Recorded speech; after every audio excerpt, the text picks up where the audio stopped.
27th of September, and we're off again. Oh. Last week we were at a place where we didn't see a human being other than two parties exiting the trail on the way in. And we're going for the other extreme today. Driving up to McCrae Lake, as you get off the expressway, the number of cars parked at the side of the road is incredible. And it's 7:30 in the morning, and every car's got dew on it, mist. They've all been here overnight. So probably they spend weekends here. This is going to be the opposite. This is going to be like a downtown Toronto park, and yet it's a backcountry hike. So this will be the opposite. We read the reviews. We're ready for crowding like we've never seen. Okay, let's see how this goes. Were we to do the whole loop, it's 26 kilometers, but the idea was actually just to see if we can establish that we can find the trail for the upper part of the loop. It's not marked on the All Trails map, so we're going to do a very nice piece of trail, but the idea was just to come and take a look at the day hike and then come back and treat it seriously for the whole loop. There's an orchestra of chipmunks announcing our arrival.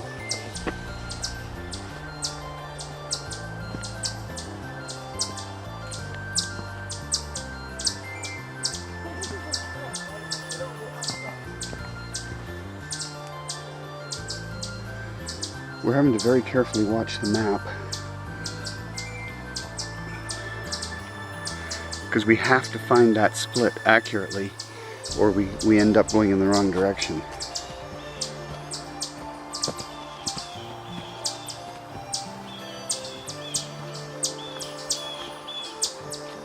That's a lot of chipmunks, every couple of trees.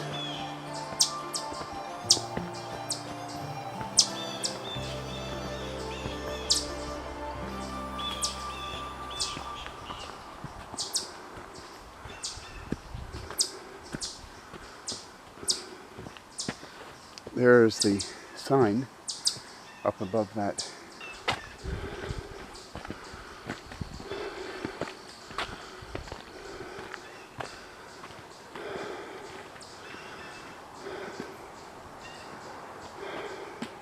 There's a section of area. I was scared.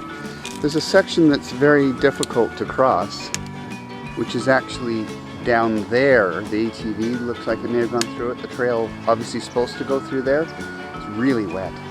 There's no way to hop one of the portions. You'd have to go through in Crocs. We went upstream a little bit, and there's a beaver dam here, and we are now attempting to cross it. It's not well established by humans, so it's a bit challenging, but we think we're going to be able to do it without getting feet wet.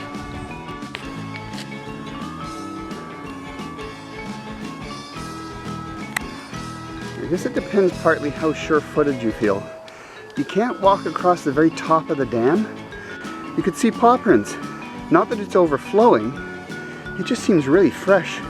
So beavers may have been working as recently as last night.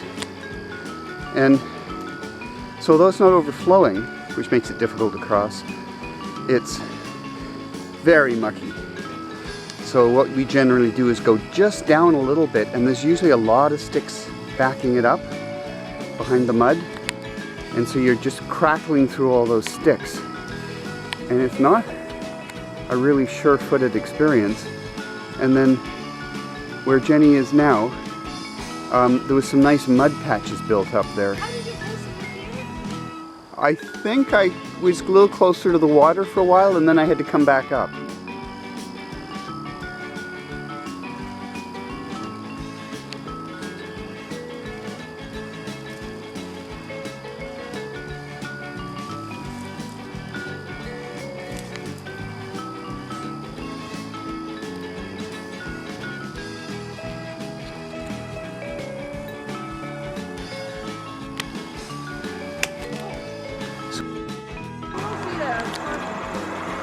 So shortly after the Beaver Dam crossing, we've come to here, which is where you start the section of trail that is literally a stone's throw from Highway 400 south. So we follow this for a short distance, and then eventually it turns back into the bush and we start the loop inland, which we think will be probably more enjoyable than what we just did, just because we like trails that are away from traffic noises.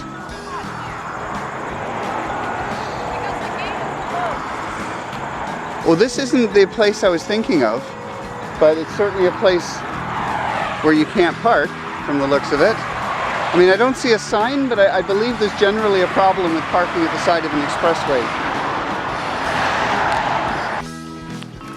We followed the aerial photograph with the trail drawn on it by the park after we got to the northernmost end of the loop, and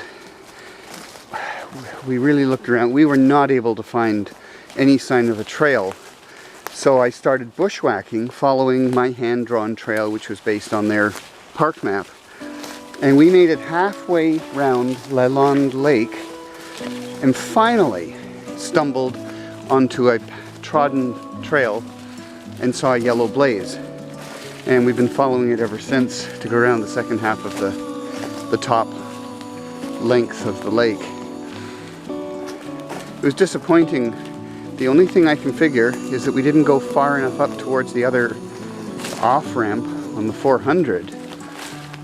We were judging by as best we could by the photograph, the park map, which is not an aerial photograph, satellite photograph with the trail drawn on it. And we thought we'd gone way beyond where they showed it turning, and we were quite sure we didn't find anything. We even bushwhacked in a bit, coming back towards the trail, and just did not find any sign of other humans having walked there. So at some point we need to follow this trail back out so that it's documented on our All Trails recording, but because we continued on in this trip, we don't have that chance.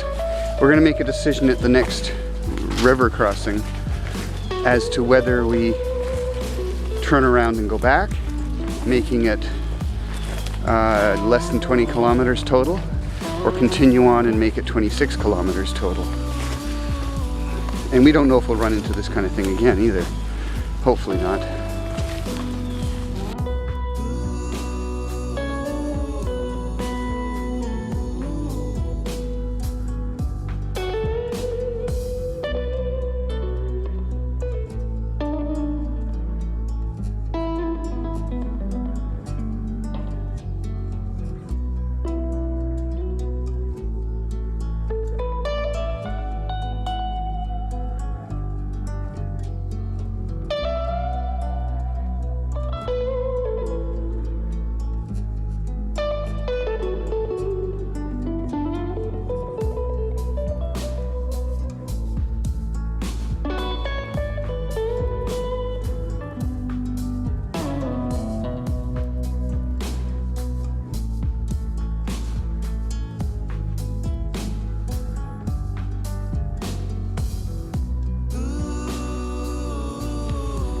We noticed that when they use piles of rocks as blazes on the McCrae Lake Trail, they use a lot more rocks. They make much bigger piles. They always look as if they would have been a huge amount of work. And the one thing you can say about them is they're not liable to get knocked over if someone walks past them. And I think we're coming up for our next little creek crossing, because here's a lake and a narrow spot. I was walking down the trail, and all of a sudden I saw a magnificent, huge swan who is now getting nervous, not able to hide behind a tree.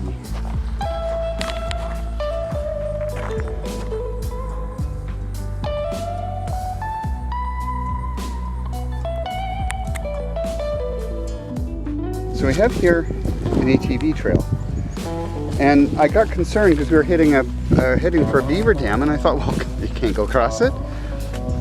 And then I looked at this and said, oh, cool. The Beavers made the Beaver Dam, and then the ATV club came and reinforced behind it, probably because it only had like a 6-inch drop in water. Not a very productive dam, but so they put in all those logs so that ATVs could drive across. Okay, that's the first time I've seen a beaver dam converted into an ATV bridge.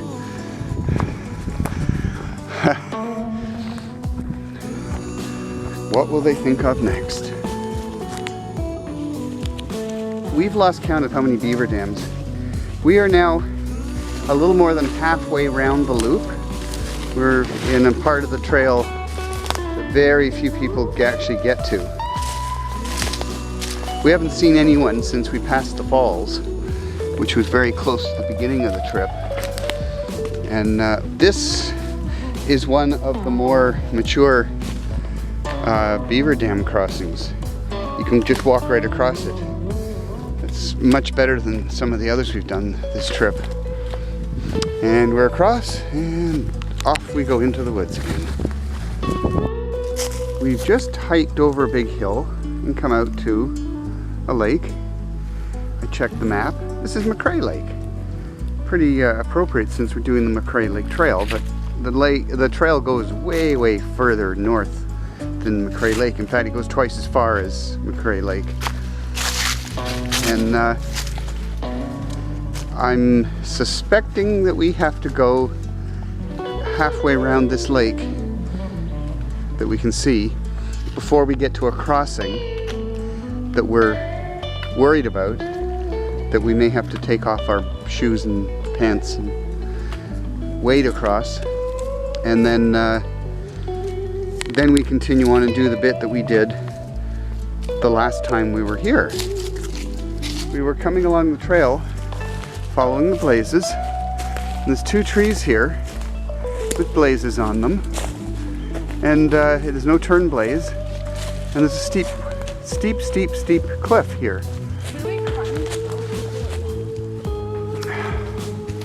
Well, the blazes say we go way, way up. Okay, I'm not going to hold the camera while we do it. This isn't the beginning of the day. This is a lot of energy spent in the middle of the day.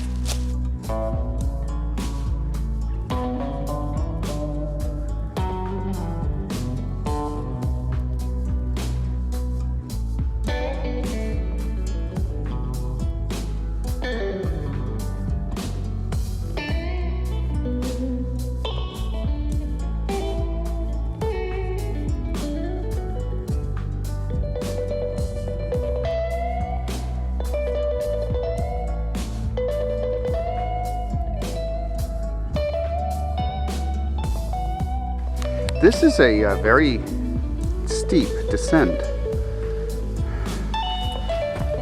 It's down like this.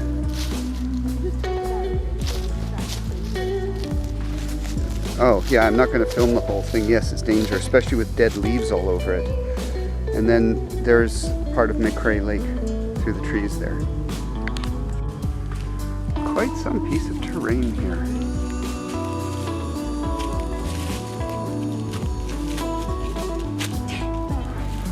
Hiking between the lakes. Yeah. So we had the up, and now we've had the down. The trail came down from there, although you can't actually see where. And you end up jumping across onto these rocks. There's a little wee inlet of water there, but it actually stops. And then you're left with this strait between the 2 lakes. Well, in actual fact, that is Georgian Bay. I mean, there's a lot of islands and projections of land, but that is essentially Georgian Bay.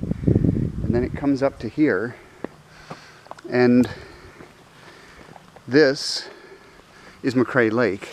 We're trying to cross. The problem for us was you couldn't step across. You had to walk through it.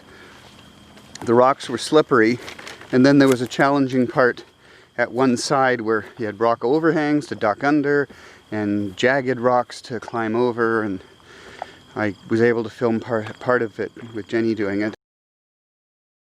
It's so slippery. My pants are wet. Well, you need to go to a part that's not so deep. I didn't get above knees. Now, don't go there. You're wanting to go further down. There's other rocks there. You're going to end up being up to your waist.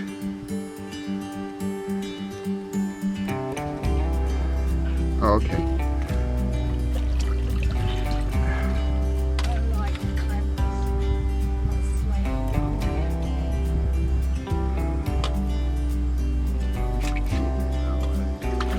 Oh, I got it. Okay. Okay. Okay, I got it. No, you still have a hard part to do. This part, I'm not too scared because I can hold on this. Here's what you end up having to do. What? You're gonna have to straddle here like this. This is all way too slippery down here. So you straddle, and then there's a handhold right here that you can use to pull yourself across.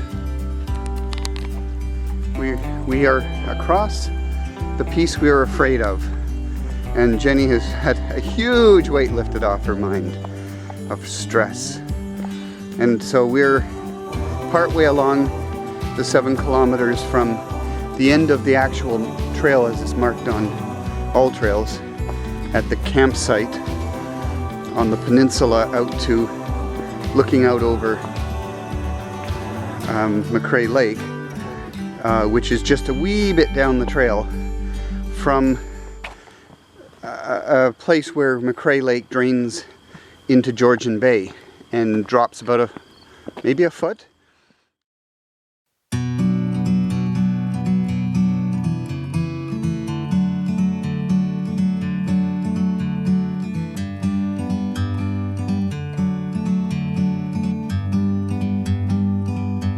Like a bird on a tree. I'm just We were passing by this lake and feeling very thirsty, so we couldn't resist. A, we had food that would need to have a drink with it, and B, we were thirsty. And so, I don't know if you can see in the container, but we're filtering lake water from a bladder up there and a Sayer water filter. And we aim to drink what we need while we're here and leave with at least a liter of drinking water. And Jenny is having hard-boiled eggs and Aussie bites from Costco, and I think there's still some bread in the bag as well. So we have a nice snack to have. We have done, with a half kilometer left to go, we find we're at 28.4, so we'll be at 29 kilometers. 10 hours at 3.2 kilometers an hour of hiking time, and we did 5,836 calories, so that's going to be at 5,900 by the time we get to the car. Right, can you hold this? Yep. I want to see how many steps. Oh, that's going to be neat. 50,000. About 50,000. Oh, you've looked? Yeah. I'm wearing both backpacks. Yes, it's too hot. Not because it's too heavy. Because it's too hot. Too hot. Jenny chose a slightly hotter shirt than was appropriate, considering how humid it got after about 11 or 12. So I'm just too hot. So that's the loop we did, and you can see the bit where we got lost and went straight north when we shouldn't have done. Other than that, you can see where we did a lot of fiddling at the right-hand side just before we turned inland from the 400. And so that's why it's not 26.3 kilometers, but 28.